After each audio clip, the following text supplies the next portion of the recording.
They're the hidden power in non-reactivity, not allowing yourself to react to something like a situation where another person becomes upset with you. Maybe you're driving and you maybe had to get over. They didn't like it. They pull on the side of you. They begin yelling at you. The best practice is to not react, because in that unconscious or negative energy that they're spewing or throwing at you, if you react, you feed it. And when you give that energy back to them, it ultimately, usually, even sometime, it results in road rage, mostly, if it's a situation where you're driving.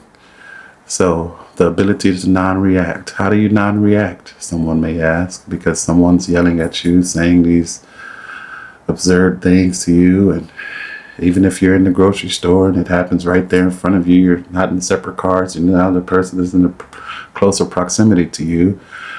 What do? How do you not react? Well, ultimately, you have to shift that attention away from the thinking, because the thinking is what wants to react, not the presence and consciousness of what you are. So you shift your attention from that reactive thinking over to the inner aliveness of yourself. Your breathing is the easiest one. Notice that you're breathing. You may even be able to ask yourself in that moment, am I breathing? Because you're always breathing, but sometimes you may not even notice it. So when you ask yourself, it already brings that attention out of the reactive thinking over into the inner aliveness of your body. And you can't be doing both, really. You can't be thinking and aware of your breathing. It's one at a time.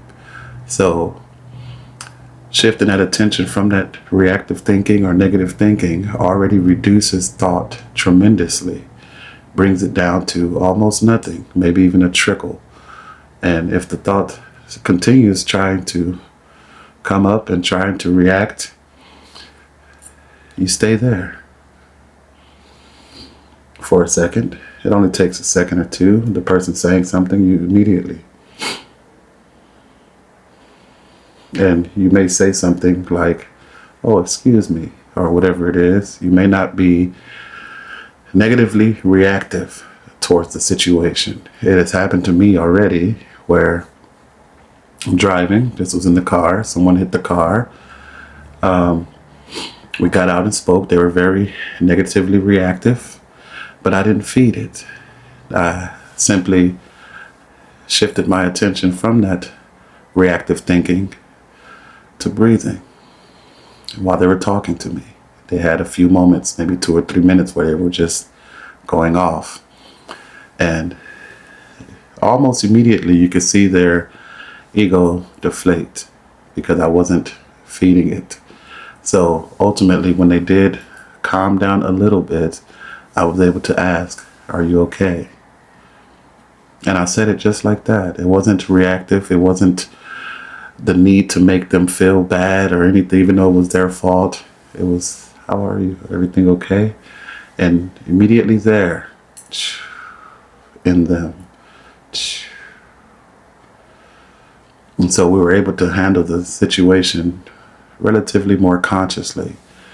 But the power to not react is a wonderful thing. If you practice it throughout your daily life with small things, you hear a sound, you don't immediately have to do that. You can hear the sound, allow a half a second even before you turn, because you may need to look to see what it was. But ultimately, practicing non-reactivity will bring you to a more at ease state with life situations, people, your own anxiety and stress. If you don't react to the mind, same thing. The mind starts saying things. Oh, I need this to be done. Oh, what am I going to do about this? Oh,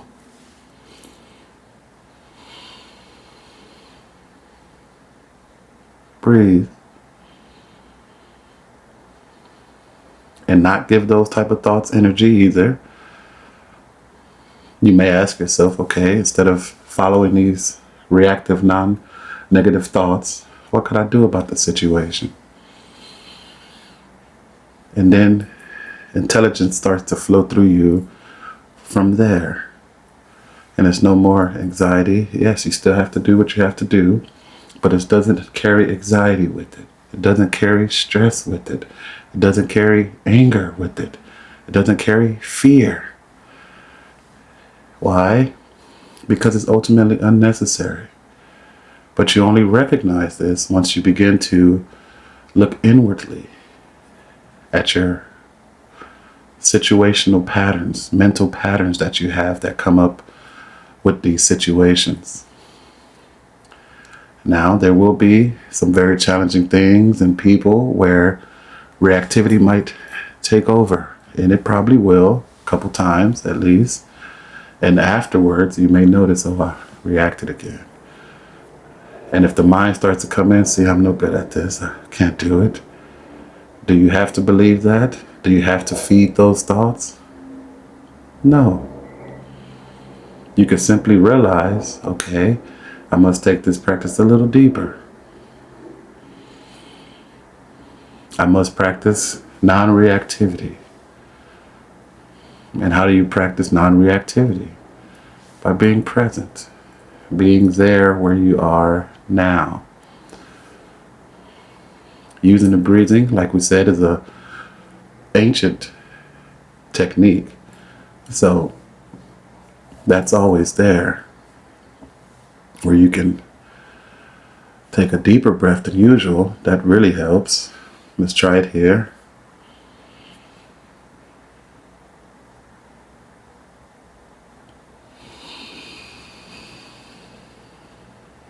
You could probably already feel